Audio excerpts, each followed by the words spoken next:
मेरा नाम जहांगीर मिर्ज़ा है। मैं एक रिटायर्ड डायरेक्टर ऑफ एजुकेशन हूँ लाहौर से।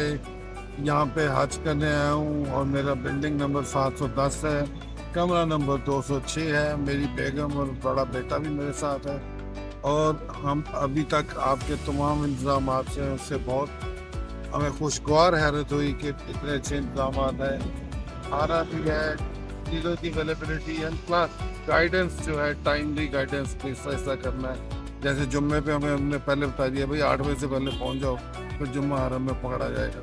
इसी तरह बहुत सारी चीज़ें हैं कि आने वाले दिनों में 5 से बंद हो रही है, ट्रांसपोर्ट हो रही है। वो सारी गाइडेंस जो है पर वक्त और अच्छी गाइडेंस। ट्रांसपोर्ट का बताएं, आपको मिल रही है सही से फ्री? ट्रांसपोर्ट जो है 24 आवर्स अवेलेबल है सो फार, लेकिन ये आपने प्री इन्फॉर्म हमें कर दिया कि 5 के बाद वो बंद हो जाएगी। अभी तक मैंने वहाँ पे फजर भी पढ़ी है हरम में, यहाँ से जाके मैंने वहाँ पे इशा भी पढ़ी है, जुम्मा भी पढ़ा है, तो मुझे हर टाइम पे इजीली मिलता है।